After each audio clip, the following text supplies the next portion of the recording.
Ustedes están en la obligación de hacer comprender al pueblo de América Latina que entre nosotros no deben existir fronteras, porque la patria de la raza indohispana comienza desde las riberas del río Bravo y termina en el confín sur de la Tierra del Fuego.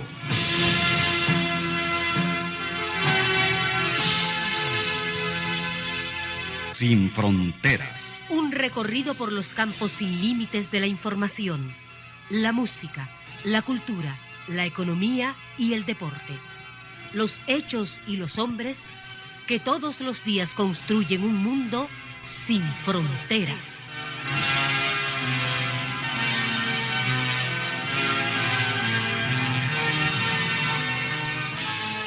Buenos días, buenas tardes, buenas noches. Bienvenidos y bienvenidas a Sin Fronteras en su retorno y nuevo horario.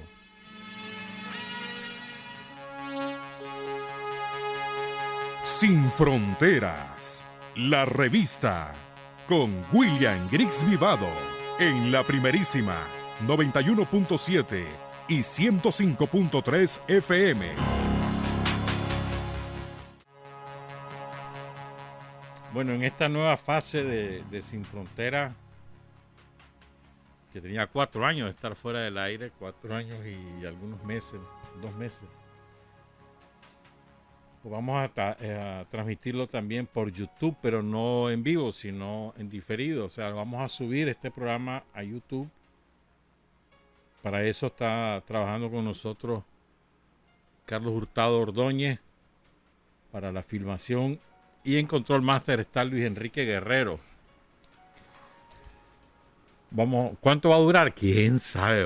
Hasta donde me dé la jupa, como dicen. ¿Verdad? Y muchas gracias a todas y a todos los que han estado escribiendo y preguntando. No lo vamos a repetir en la programación.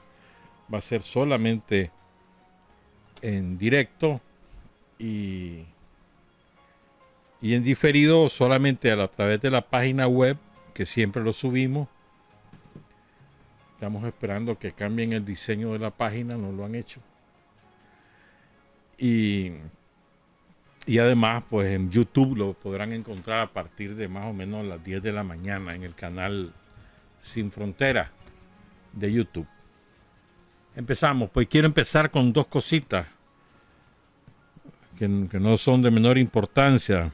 La primera es que ayer en Matagalpa falleció el secretario político del barrio Roberto Centeno, el compañero Federico Ismael Betanco Castro, que era muy conocido en Matagalpa entre los sandinistas, y queríamos enviar nuestra solidaridad a la familia de Federico Ismael y a todos los sandinistas de la ciudad de Matagalpa. Fue un infarto fulminante, tenía alrededor de 40 años o menos, incluso era boxeador. Y ayer finalmente fue sepultado en la comunidad Las Tres Esquinas de Santa Cruz, jurisdicción del municipio de Estelí, el inspector de la policía Jorge Isaac Cruz Centeno, asesinado en Los Chiles, ahí en San Carlos, Río San Juan, la tarde del 8 de febrero. Viernes, por un delincuente cuyo nombre es Santiago Gatica Benavides. No está capturado, contrario a lo que se decía en las redes. Este muchacho, Jorge Isaac Cruz Centeno, era el barbero de la comunidad y después se metió a la policía. Le encantaba el fútbol, jugaba como número 9 y además era fan perdido del Real Madrid. De hecho, lo entierran con una bandera del Real Madrid que la dieron a hacer sus propios amigos. Pues, un gesto muy bonito. La madre, el padre de Jorge Isaac, doña Fulgencia Centeno, una activista de la parroquia católica, y don Francisco Valdilla, destrozada la familia por el asesinato de su muchacho. Nuestras condolencias también a la Policía Nacional. Son las 6 de la mañana con 35 minutos.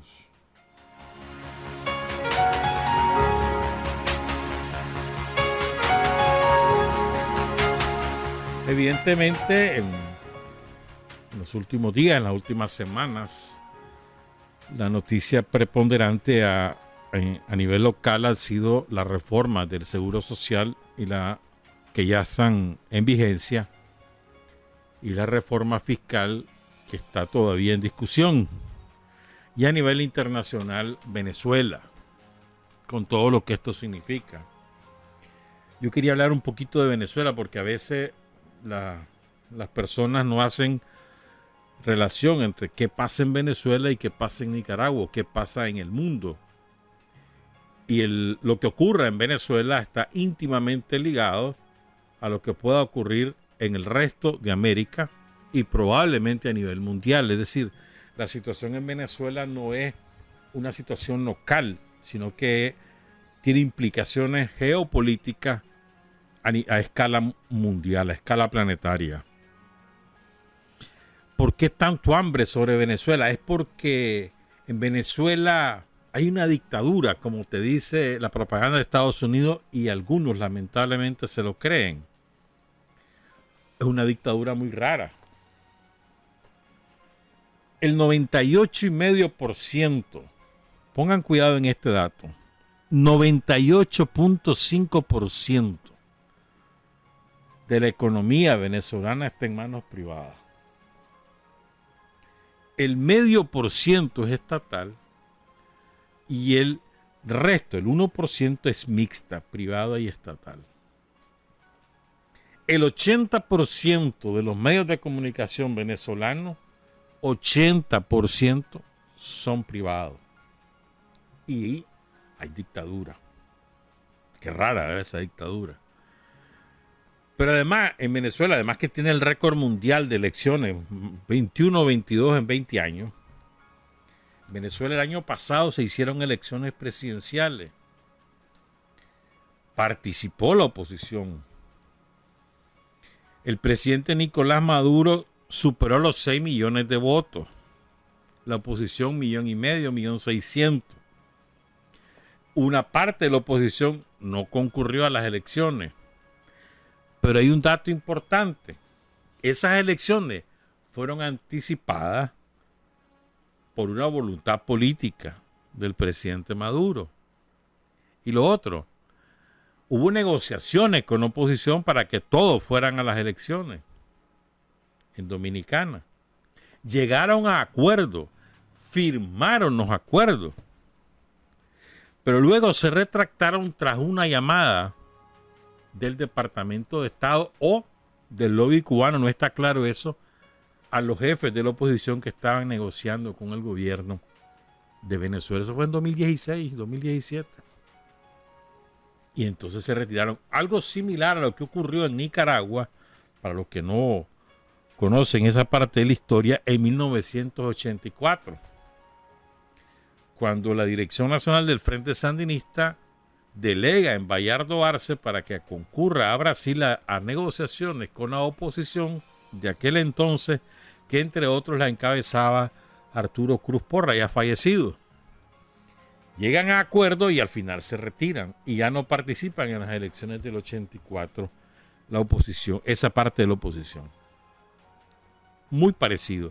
¿Por qué se retiraron? Porque el presidente de Estados Unidos en aquel entonces, Ronald Reagan, tenía la voluntad de derrocar a la revolución sandinista por la vía de las armas. Y aquellos eran instrumentos, nada más. Y se fueron. Pues lo mismo ocurrió ahora, porque la opción de Estados Unidos ha sido el derrocamiento del presidente Maduro, porque no le pueden ganar a los bolivarianos en elecciones, y eso está probado. A lo largo de estos 20 años está probado. Fíjense, nos presentaron la manifestación cuando el Mequetrefe Guaidó resulta proclamado por Estados Unidos como presidente. Nos presentaron imágenes descomunales de la manifestación, ¿verdad? El doble de lo que estuvo con Guaidó estuvo con Maduro al mismo tiempo. Pero además, los bolivarianos han hecho manifestaciones en todas las capitales de los estados de Venezuela, que son 21, en todas. La oposición solo en Caracas. Entonces eso te demuestra con quién está la gente. Que hay crisis en Venezuela, enorme crisis. Ahora, te vienen a decir los norteamericanos que le quieren dar ayuda en alimentos a los venezolanos porque los pobrecitos se están muriendo de hambre. Y no hay medicina y la gente se muere porque no hay medicina. Pero lo que no te dicen es que lo que hay es un bloqueo descomunal de Estados Unidos contra Venezuela, que le incauta barcos llenos de alimentos en alta mar cuando pasan por aguas jurisdiccionales norteamericanas, por ejemplo, o que le roban los dineros en los bancos, lo que hizo Gran Bretaña con el oro, le retuvo más de $1.000 millones en oro robados por Gran Bretaña, así denunciado por el exalcalde de Londres, por ejemplo, o lo que acaba de hacer la administración norteamericana, era congelando los activos de Venezuela, las refinerías y las distribuidoras de gasolina bajo la marca Citgo, o prohibiendo la compra de insulina, entre otras barbaridades que han hecho. Eso es lo que nos dice. ¿Quieren realmente ayudarle al pueblo de Venezuela a que tenga mayor acceso a alimentos y a medicamentos? Levanten el bloqueo. Eliminen todas esas medidas atroces. Es sencillo, pues si no, no es muy complicado. Es que le quieren dar cargamentos de alimentos. Cargamentos de alimentos. Y resulta que en Cúcuta, que está fronterizo con Venezuela, parte de los alimentos que supuestamente iban a ingresar a Venezuela en una caravana humanitaria, se los regalaron a gente empobrecida de Cúcuta. Y ahí están en el hospital porque estaban envenenadas las comidas. Dicho por los colombianos, no lo estoy inventando yo. ¿Ya? Entonces, aquí hay mucha desinformación e hipocresía. Te voy a dar otro ejemplo. Hubo una famosa foto que difundieron las televisoras norteamericanas, los grandes medios de comunicación que habitualmente se enfilan con la política de Estados Unidos para demostrar que Maduro no quería dejar entrar los alimentos para los pobres venezolanos. ¿Verdad? Una foto está un puente vacío con 2 camiones atravesados. Y eso fue... ¡Qué barbaridad ese Maduro! Mira, qué horrible, bueno, le quiere dejar entrar la comida a la gente. Ese puente nunca se usó. Nunca se ha usado. Fue construido en la época de Chávez con el propósito de integrar con mayor fluidez el intercambio comercial entre Colombia y Venezuela. Pero como en su momento Uribe, después Santos y ahora Duque, ninguno le ha interesado, entonces nunca se usó. Y además Colombia solo le correspondía hacer un trechito al otro lado en su territorio para comunicar totalmente la frontera, un trecho de una carretera, y nunca lo cumplió, nunca lo hizo. Entonces el puente nunca se ocupó. Para evitar que lo usaran los contrabandistas, desde que antes como se suspendieron las obras de parte de Colombia, desde entonces la Fuerza Armada venezolana colocaron esos cañones que ahí aparecen para que no lo atraviesen los contrabandistas, colombianos generalmente. Esa es la historia. Y te lo pusieron como que qué bárbaro ese Maduro, qué desgraciado, que mira, le puso camiones para que no entren a darle los alimentos. Pero miren cómo son de hipócritas además. Venezuela tiene alrededor de 30 millones de habitantes. 30. La ayuda, entre comillas, alimentaria, humanitaria que podría ingresar, ¿a cuántos podría alimentar en el hipotético caso que hubiera una hambruna masiva? ¿Cuánto? ¿A cuántos podría alimentar? Entonces, es un show propagandístico, ¿verdad? Para sembrar la idea en la opinión pública que ahí hay un pobre pueblo que se está muriendo de hambre y que hay un horrible dictador ahí que no deja que entre la comida. Y es mentira. Solo en Colombia, para darles un ejemplo, solo en Colombia, en esa zona selvática vecina a Venezuela, mueren anualmente 6.500 personas en esa zona de hambre. 4.000 de ellos niños y niñas. Cada año, 6.500. No hay ayuda humanitaria.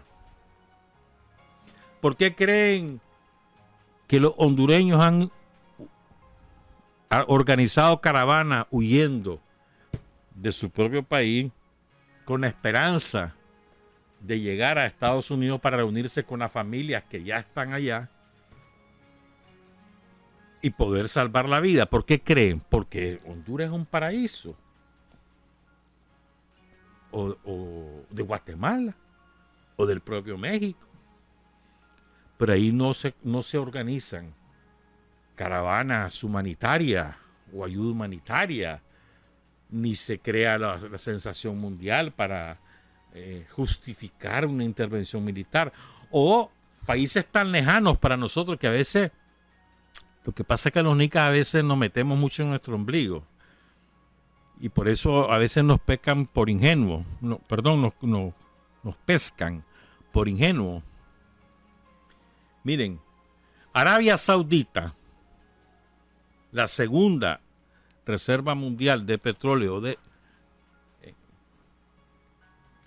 es una monarquía absolutista, se llama. Ese es el término, digamos, político. Es decir, ahí se hace lo que el rey decide, en todo. Ahí, si una mujer es violada, a la mujer es la que meten presa por haberse dejado violar.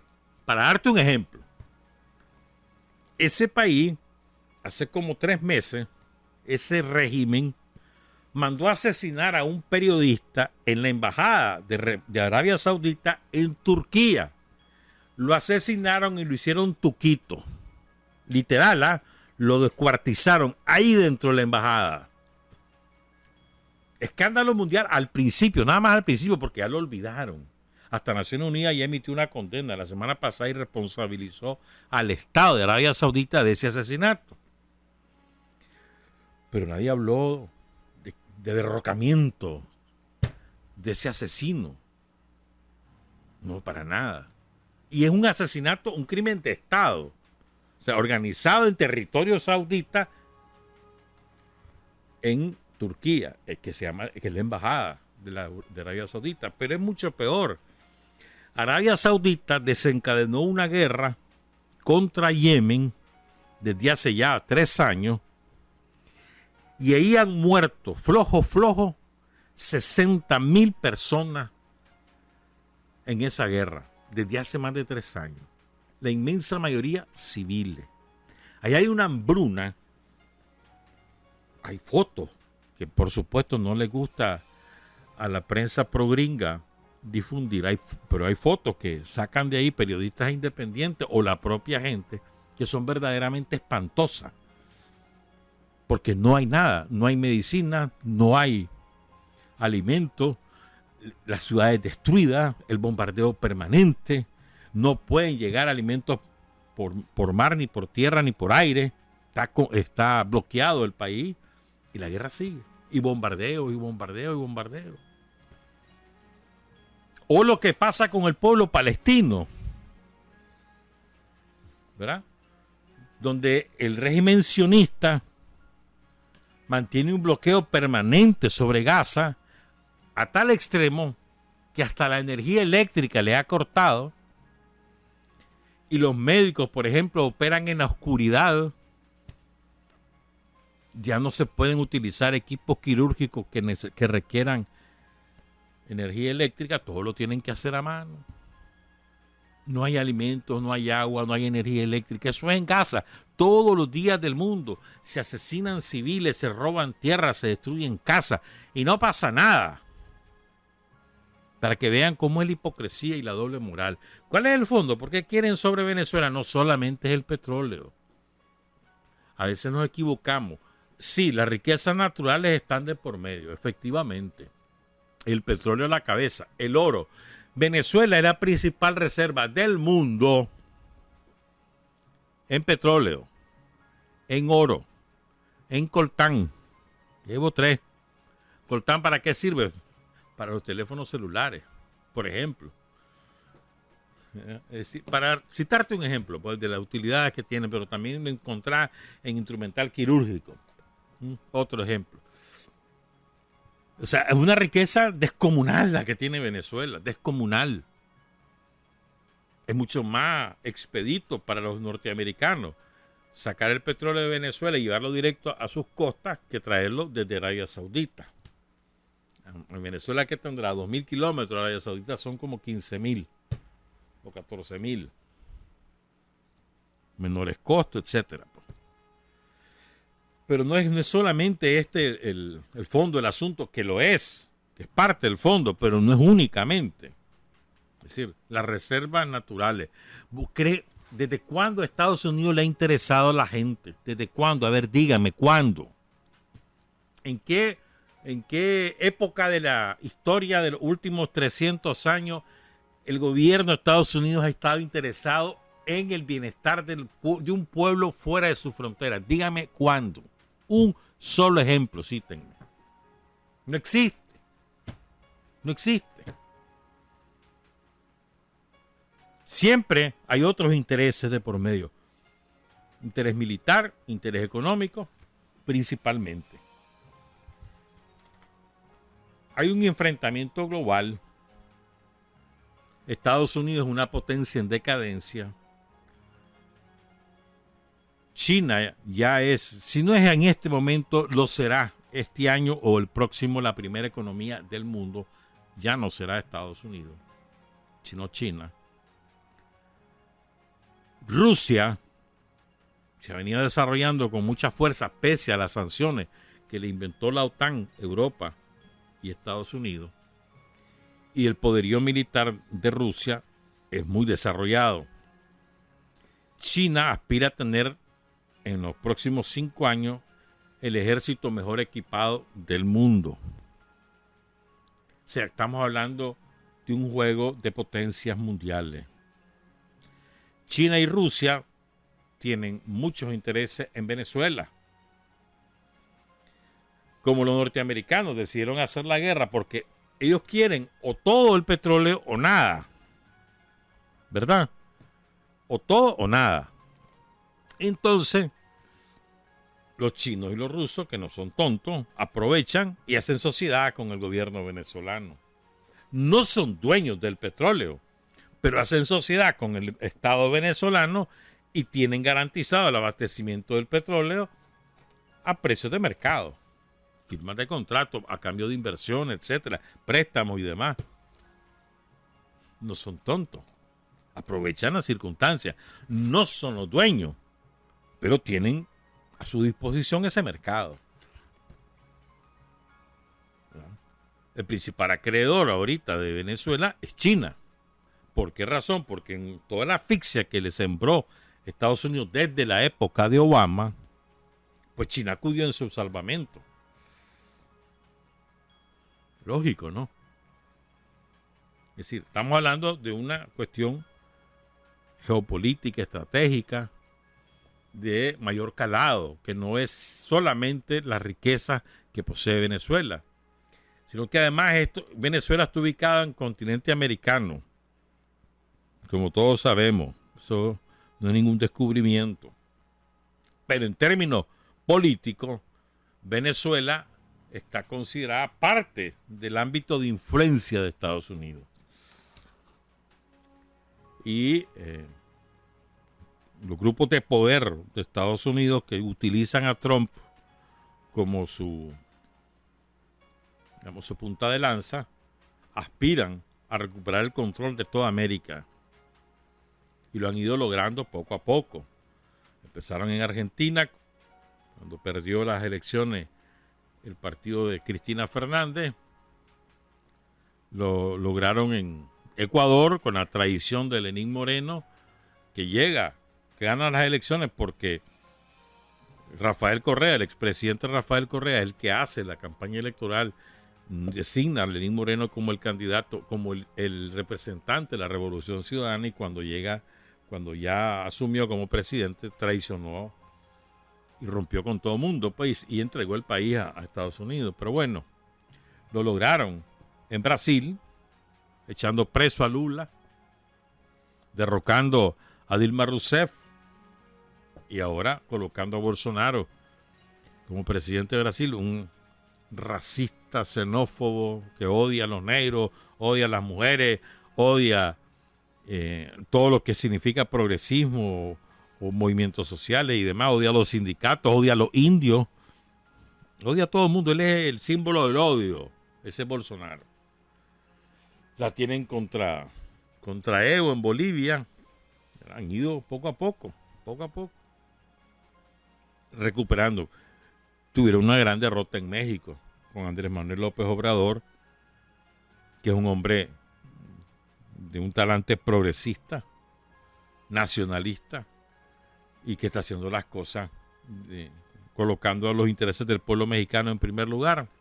Les cuento todo eso, que a lo mejor a muchos de ustedes ya lo saben, pero es que para que nos ubiquemos, no se trata de que, que Maduro es un dictador, qué barbaridad, lo voy a quitar. Eso está eso es absolutamente marginal. Esa es la propaganda. Eso se utiliza para que la opinión pública mundial diga, dictador es igual a maldad, maldad hay que erradicarla. Entonces quiten a ese dictador porque es malo. Así de simple. No tiene nada que ver, nada que ver. Que en Venezuela hay problemas. Sí lo hay, si los propios venezolanos lo admiten. Ellos están en su propia dinámica para resolver sus propios clavos. ¿Desde cuándo? A ver, porque si los problemas internos de un país fueran la justificación para hacerle la guerra, se imaginan. No existiría país en el mundo que no estuviera en guerra. Por ejemplo, Francia. Ahorita, por ejemplo, le amputaron una mano en una manifestación a un muchacho ahí el sábado, en las protestas de los chalecos amarillos. O sea, Francia es un problema. O España, donde metieron preso, ¿verdad?, a 12 políticos de Cataluña por el delito de votar, de organizar unas elecciones para proclamar la independencia de su país. Ese es el delito. Y están presos. Hoy comienza el juicio. Presos. No es que salieron con garrote o con armas a las calles como aquí los tranqueros. No. Simplemente organizaron elecciones y fueron a votar. Entonces los metieron presos. Y no es que los metieron presos en una cárcel ahí en el propio Barcelona, donde son la mayoría. No, los pusieron en cárceles lo más lejos posible de Barcelona para que los familiares no los puedan ir a visitar, o que si los van a visitar sea allá de vez en cuando. Así de cruel. Eso es España. Eso están haciendo en España. Eso no es ayer. Perdón, no es que eso pasó hace 50 años. No, eso pasa ahorita. O cuántos países, ¿no? Podríamos seguir mencionando aquí donde hay que intervenir porque hay demasiados problemas. Entonces, te quieren sembrar la idea que la única manera de resolver los problemas en Venezuela o en Nicaragua es la guerra. Y eso es una falacia, es una mentira, como todos lo sabemos. A mí me resulta chocante que algunos nicaragüenses proclamen la necesidad de un bombardeo en Venezuela, de que saquen cuanto antes a Maduro, que los gringos lleguen y lo saquen, como que si eso solo es un paseo, cuando solo recuerden lo que pasó en Panamá.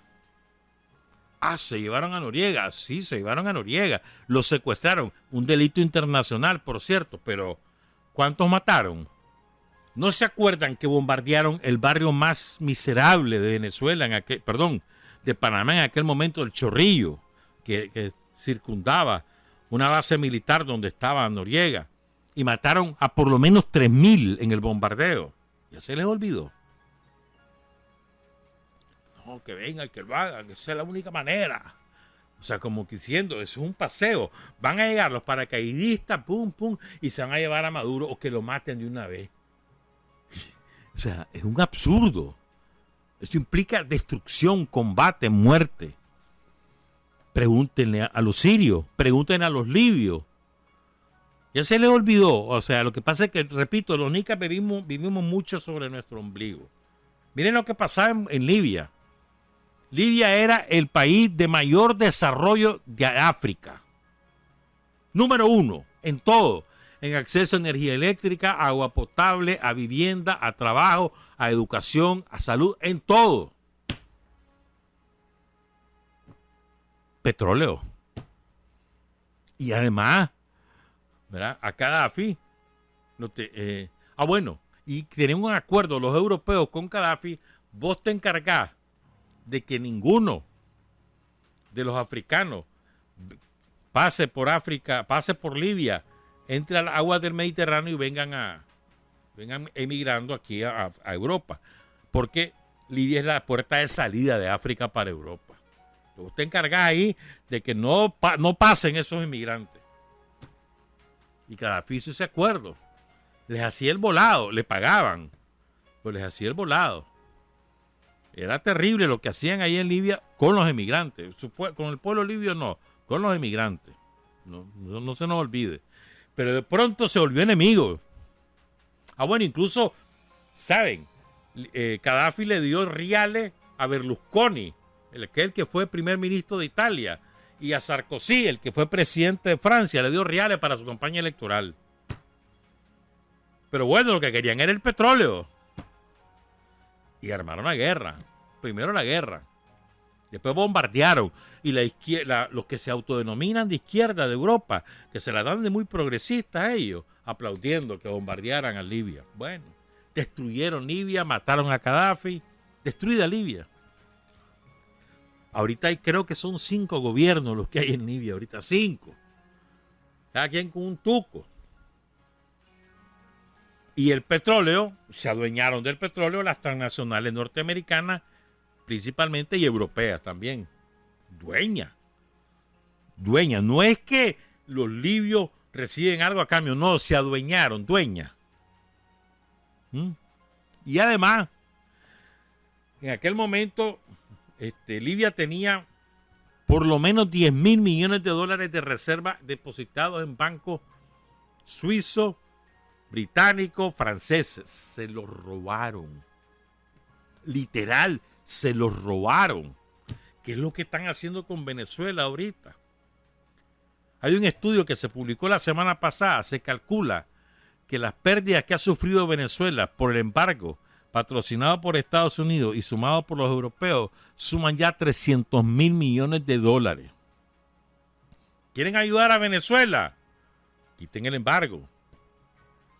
Que negocie ahí Maduro con la oposición si él está dispuesto. No he dicho un montón de veces. Ahorita México y Uruguay patrocinaron una conferencia en Montevideo para propiciar el diálogo. Y Maduro y Numasito dijo, sí, hombre, bienvenido el diálogo. Cuando quieran, donde quieran, como quieran. ¿Quién dijo que no? Estados Unidos. Dijo que no. O sea, el problema no es el diálogo. El problema es que hay una voluntad política de Estados Unidos de apoderarse de Venezuela. ¿Y saben a quién pusieron? Por eso es que a veces da rabia, mano, ver a algunos nicaragüenses estar felices. Pusieron de jefe de la operación en Venezuela a Elliot Abrams, que fue subsecretario de Estado de Estados Unidos en los años 80, que fue condenado por los tribunales de Estados Unidos por la operación de vender armas a Irán cuando era prohibido y a cambio comprarle armas a la contrarrevolución. Por esa operación lo condenaron. Ese hombre, que es un criminal de guerra, fue uno de los organizadores de la invasión a Libia, por ejemplo, de las operaciones que ese hombre ha hecho. Ese es el que está a cargo de Venezuela ahora por parte de Estados Unidos. Un criminal de guerra. Entonces, lo que quiere decir es que todo eso que está pasando en Venezuela, que nos compete a nosotros, a los nicaragüenses, porque es parte de América, porque lo que ahí ocurra puede ocurrir aquí. Si ahí los norteamericanos se terminan adueñando de ese país, eso puede terminar influenciando sobre nosotros, claro que sí. No es que puede, va a influenciar. Lo que ocurra en una u otra dirección nos va a influenciar. Lo que ocurra, ¿verdad? Pero además es el destino de toda América. O sea, si los norteamericanos logran robar Venezuela, porque lo que quieren hacer es una operación de saqueo, de robo, todos estamos expuestos a que pase lo mismo. sea quien sea, el títere de turno que esté o el gobierno nacionalista que esté, no importa. Los primeros afectados, los primeros a poner su barba en remojo son los mexicanos. Bueno. Que por cierto, a propósito de presidentes reconocidos así, autoproclamados, te voy a dar un ejemplo. En 1913 creo que fue, estaba el presidente de México, Madero, Francisco Ignacio Madero, que había llegado a la presidencia, se considera el inicio de la Revolución Mexicana en 1910, financiado porque él era un empresario, por petroleras norteamericanas que tenían interés en que le dieran concesiones en México. Como Madero no les cumple a las petroleras, las mismas petroleras subvierten el orden, compran al jefe del ejército, Victoriano Huerta, y a otra gente, le dan el golpe de estado a Madero. Victoriano Huerta se proclama presidente de México. ¿Y quiénes lo reconocieron? Estados Unidos, Alemania, Holanda e Inglaterra. Qué casualidad, ¿verdad? ¿Ah? Digo, duró 10 días eso, se le conoce como la década sangrienta, algo así, la década trágica. Duró 10 días el piche, pues. En ese contexto asesinaron al hermano, el presidente Madero, etcétera. Pues. Lo que quiero decir es que no es primera vez que ocurre esto, las autoproclamaciones, y que ahí nomasito lo reconozcan. No. Y no crean que lo hicieron porque es que en México había una dictadura y entonces pobrecito los mexicanos. No, si era un gobierno legítimo, electo, patrocinado por ellos mismos. Y se les dio vuelta. Entonces le dan el golpe de estado, lo asesinaron, lo fusilaron, a él y a su vicepresidente, Pino Suárez. Para que vean, pues, o sea, a lo largo de la historia tenemos muchos ejemplos. ¿Ustedes se acuerdan de lo que pasó en Nicaragua aquí? 1909. Para estos que andan creyendo en santos que orinan. 1909. Inventan un incidente en Río San Juan. Vuelan un barco, mueren 2 marinos. Y entonces, que fueron ellos mismos, los norteamericanos, pagaron para que eso ocurriera, mataron a 2 de sus marinos. Y le mandan una nota, el secretario de Estado de Estados Unidos, John Knox, le manda una nota a Zelaya que o renuncia o lo cañonean, bombardean Nicaragua. Al presidente José Santos Zelaya, y tuvo que renunciar a irse. Bueno, tuvo que no, prefirió. Se rajó, pues, y se fue. Se fue para Europa y allá murió. Lo que quiero decir es que tenemos muchos antecedentes en América. No se anden creyendo cuentos, ni las propagandas esas que nos siembran, porque ahora todo el mundo en redes sociales. No, si es que salió en la radio, vi la foto. Qué horrible, el niño ese sin insulina se murió en el hospital. Sí, porque no hay insulina, sí. ¿Por qué? Porque no quiere el gobierno de Maduro. No, hermano, porque se lo prohibieron los norteamericanos y les cortaron el envío. Ahora hicieron una triangulación y ya abastecieron de medicina, pero a un costo enorme. Mientras tanto, ¿qué pasó? Lo puedo leer, ay, qué bárbaro, mira Maduro, el puente lo cerró, no lo va a poder comer la gente. Una mentira del tamaño de la catedral. Hay un reportaje que salió el sábado, si mal no recuerdo, en el diario La Jornada de México. Para los que navegan en internet, búsquenlo. Alguien que está ahí en el propio México cuenta cómo es la vida, que está ahí en el propio Venezuela, cuenta cómo es la vida en Caracas y en otras ciudades. Que no tiene nada que ver con la figura esa catastrófica que nos quieren armar. Aquí lo que está por medio son riqueza y juegos geopolíticos. No nos andemos haciendo tarugos. Vamos a hacer una pausa, regresamos con otros temas. Son las 7 de la mañana con 9 minutos. Sin Fronteras, la revista. Son las 7 de la mañana con 13 minutos. Le quiero dar una peinada rapidita. No es que me voy a dedicar a eso hoy, pero sí quiero mencionarlo. Que es lo de la reforma al Seguro Social. Han aparecido por ahí un montón de gente dándose golpes en el pecho, ¿no? Qué barbaridad, mira lo que han hecho con la seguridad social, porque la han llevado a la quiebra y entonces ahora Nosotros somos los sacrificados. Ah, puchica, qué barbaridad, qué mala memoria tenemos. Yo solo quiero mencionar dos aspectos. Otro día nos dedicamos con mayor amplitud. Dos aspectos nada más. Yo me acuerdo que en la época de Alemán, con Martín Aguado, fue tan descomunal el robo, tan descomunal el robo, que hasta Bolaño lo tuvo que denunciar.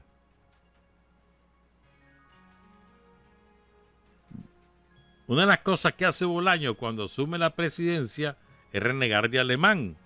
Pero de paso, como encuentra el país en bancarrota, empieza a sacar todas los chanchadales que habían hecho. Uno de los que hizo mayores chanchadales fue Martín Aguado, fue presidente del INSS. Y antes, en los 90, con Antonio Lacayo y Violeta Chamorro, fue presidente del INSS Simón Rizo, otro ladrón. Fue en la época en que Toño Lacayo y la señora Chamorro sacan a los de la pensión mínima, sacan a las víctimas de guerra, los dejan al desamparo. Toda la gente que había, el que no había cotizado 750 semanas quedó sin Beatriz, sin retrato. Todos esos reales le quedaron allí y no recibían nada. No solamente sin pensión, sino que tampoco sin la seguridad social en atención médica. Eso es la época de Toño Lacayo y la Violeta. Además, ¿qué fue lo que pasó? ¿Cuál es la reforma que hacen entre 97 y 2001?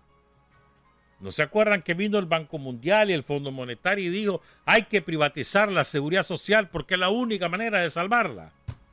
Entonces nos quisieron aplicar el modelo chileno, que se lo aplicaron a los salvadoreños. Pregúntenle a los salvadoreños cómo les va con ese modelo. El modelo chileno, que es privatizado todo. Las pensiones, vos escoges una compañía aseguradora y entonces vos te asegurás con ellos. Que como resultado de Chile, hace como 4 años, tuvo que salir en rescate el Estado de las aseguradoras porque se habían robado los reales. Y los asegurados se quedaron sin Beatriz, sin retrato. Aquí lo quisieron hacer. ¿No te acuerdas que se iba a armar la superintendencia de pensiones? Y se realizó la reforma a la Constitución y todo. Entre 97 y 2001, reforma a la Constitución, reforma a la ley. Aprobaron la ley, la privatización de la seguridad social. Y después tuvieron que recular porque no era viable en Nicaragua. Pero mientras tanto se hizo un gasto a costillas del Estado de Nicaragua, porque hicieron un préstamo para eso. Y el préstamo lo pagamos los nicaragüenses. Para la privatización de las pensiones. Eso fue en los años 2000.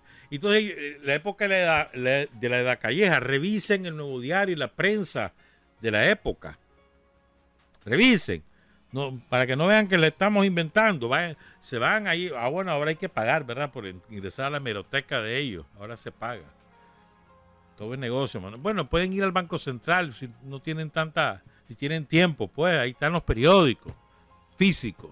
Pueden ir a averiguar. La Calleja hablaba de una deuda descomunal de 3.000 millones de córdobas a la seguridad social. Pero todo esos dinero que se los robaron ellos, que se fueron acumulando todos los robos de Martín Aguado, de Simón Rizo, de la Edad Calleja, y la Edad Calleja donde está en un banco. La época en que traficaban con todos los datos de la seguridad social, bueno. Pero además no había derecho a nada. Es decir, pagabas el seguro para nada. Porque no te dan medicina. Las atenciones especializadas estaban fuera de cobertura. Lo único que era la leche para los chavalos. Para la recién nacido. Pero después poco más o menos que nada. Todo eso no está en cobertura. Eso tiene que ir por fuera.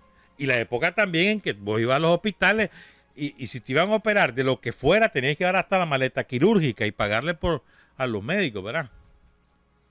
O sea, eso les olvidó. Es que tenemos memoria corta, por derecho. Bueno, ¿y qué ha pasado en estos 12 años? La primera cosa es la ampliación de la cobertura. O sea, jamás en la historia de Nicaragua la Seguridad Social había tenido un programa oncológico. Es decir, los pacientes de cáncer están cubiertos por su seguro. Jamás. La hemodiálisis. Un montón de pacientes de insuficiencia renal crónica. No crean que solo en Occidente, ¿ah? O sea, hay insuficiencia renal crónica regada por todo el país. 3,000 y pico es la cobertura que tiene el INSS, que los atiende, pero hay bastantes más por fuera. O sea, es un problema de salud pública el que hay. Pero es que la Seguridad Social no te atendía la hemodiálisis. Hoy la atiende. Además, tienen sus propias unidades. Las tienen en Managua, las tienen en Chinandega, las tienen en León. Pero el paciente oncológico, si aquí no se puede atender, lo mandan a El Salvador, o lo mandan a Costa Rica, o lo mandan a México, a costillas de la Seguridad Social. Nunca en la historia de la Seguridad Social había ocurrido eso. Sillas de ruedas, lente, atención odontológica. Los jubilados tienen derecho a la atención odontológica. Hay un convenio que hace el INSS con distintos odontólogos y ahí va. Extracciones, caries, todas esas cosas. Ahí va. Nunca en la historia. Pero además se incorporaron, se reconoció el derecho de los que habían pagado menos de 750 semanas que recibieran su pensión.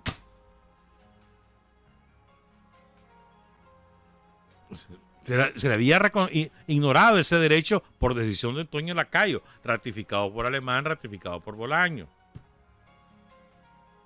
Pero además con la lucha de los jubilados, ¿se acuerdan? La lucha de los jubilados. Donde estaba Porfirio García, entre otros dirigentes que ya falleció por un Porfirio. ¿Se acuerdan? Luchaban por la pensión mínima, después lucharon porque también entre 250 y 500 semanas también se incorporaran y por más derechos que las sillas de ruedas, que las muletas, que los andariveles, que el esparcimiento para los jubilados. Todo eso está costeado por la Seguridad Social. Allá hay un centro, vos llevas, los viejitos pueden ir ahí en la sede del seguro que queda contiguo al Hospital Solidaridad, entre Migración y el Hospital Solidaridad. Ahí tenés biblioteca, sala de juego, etcétera. ¿Cuándo? O sea, aquí ha habido una ampliación de los derechos descomunal. Descomunal.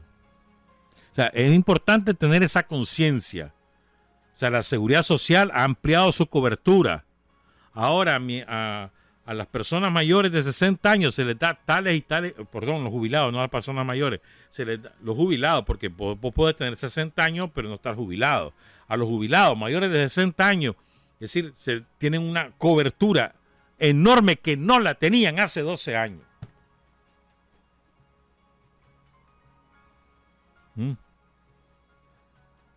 Ha habido, mientras tanto, una campaña descomunal. Ahora resulta que los empresarios están más interesados que vos para salvar la Seguridad Social. ¿Cuándo has visto eso? ¿Cuándo has visto vos un empresario interesado en tu salud? Decime. ¿Ah? ¿Cómo es posible que te creas esos cuentos? Nada que ver. Los primeros interesados en salvar la Seguridad Social somos los asegurados, somos los asalariados. Somos los primeros interesados. Hay opciones. Una opción es suban la edad de jubilación. Pues hombre, si es una manera de salvarte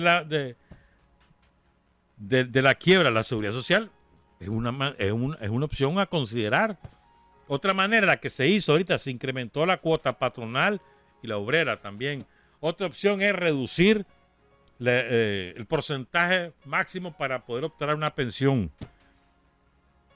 Otra opción es, que también se aplicó, es la reducción de ese monto final, el cálculo.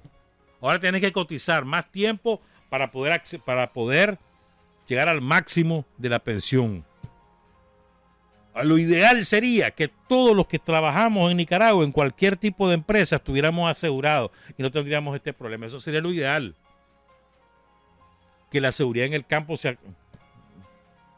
que la seguridad se extendiera al campo, pero eso es sumamente costoso también. Pero lo ideal sería que todo mundo que trabaja pagara su seguro y que el patrón le pagara el seguro. Eso es lo ideal. Se avanzó, pero ¿cuánto creen que se perdió durante la crisis de abril para esta fecha? Más de 140,000 asegurados dejaron de serlo. Se ha ido recuperando, pero nos falta para llegar a ese nivel. Yo creo que lo más importante es tener la conciencia, al que más le interesa la reforma de la seguridad social para que se salve, para que me siga garantizando los derechos que ahora tengo, es a mí como asalariado. Ahora, a mí como asalariado, yo tengo un menú de opciones y yo quiero ver cuál es la opción que más me beneficia o que menos costo implica para que esa seguridad se pueda salvar. Porque a mí me interesa. A mí me interesa que cuando yo ya tenga más de 60 años y que ya esté más enfermo que sano, que pase más tiempo con dolor de cabeza o con lo que sea, que tranquilo, entonces me interesa que la seguridad social me atienda. Poder ir al hospital militar donde pueden ir los asegurados y los jubilados también, poder ir y que me den la atención adecuada, o a cualquiera de los hospitales, o al Hospital Solidaridad, a cualquiera de los hospitales del Seguro Social, o a las clínicas privadas, o cualquier cabecera departamental del país. ¿Verdad? Me interesa. ¿Qué tengo que hacer o qué tenemos que hacer para que eso sea posible? Ese es el gran desafío. El Estado ahora va a asumir un poco más su cuota y va a pagarle el Estado, porque además la deuda que tiene el Estado con el INSS, es decir, lo que no han pagado los gobiernos de lo que le correspondía a la planilla de empleados públicos a lo largo de los últimos 40 años, es enorme, incluyendo los gobiernos de los demócratas, abro comillas y cerro comillas, de la señora Chamorro, del señor Alemán, del señor Bolaño. Todos ellos no le pagaban. No le pagaban. Entonces, si no hay pago, ¿dónde crees que va a salir el pago de las pensiones? ¿Dónde van a salir los fondos? También ha habido malas inversiones de INSS, seguramente. Y hay que echarle un ojo a eso. Y hay que revisar y corregir. Pero ese no es el fondo principal del asunto. No querramos meter una cortina de humo. Ese no es el fondo principal. Fondo principal, en primer lugar, había una ampliación de la cobertura. Si no hubiera habido esa ampliación de la cobertura Link, probablemente en este momento, si no hubiera habido cobertura para el cáncer o la hemodiálisis, con todos esos reales gastados, sí, ahorita habría mayor comodidad para pagar las pensiones. Pero ¿cuánta gente hubiera muerto? ¿Cuánta gente hubiera muerto? ¿Cuánta gente hubiera sufrido mucho más de lo que finalmente sufrió por el cáncer o por la insuficiencia renal crónica? Yo conozco compañeros, tengo amigos y amigas que han salvado su vida gracias al programa oncológico del INSS. Y podría aquí mencionar una larga lista de nombres. Como también tengo amigas y amigos que han sido atendidos por el programa oncológico que finalmente perdieron la batalla, pero que en el transcurso fueron atendidos de primera calidad, que tuvieron acceso, tuvieron derecho a ser atendidos por los mejores especialistas en las mejores circunstancias. Es decir, hasta que a vos te toca, personalmente, en tu familia, te toca averiguarlo, entendés, chocho, mano, todo eso del seguro. Sí, todo eso del seguro. Y me ha tocado en primera persona vivir eso. Y en primera persona ver qué calidad de cobertura la que hay ahora. Queremos garantizar todo eso, hay que reformar el seguro, por eso entró en vigor la reforma. Otra cosa es la reforma fiscal. Con eso le entramos la próxima vez. Que tengan buenos días, que tengan buenas tardes, que tengan buenas noches.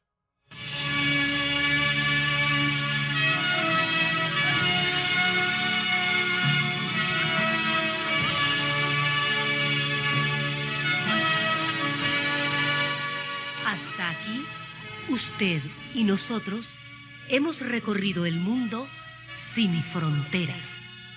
Los hechos que los hombres producen, transformando su realidad. Desde aquí, Nicaragua, tierra de libertad.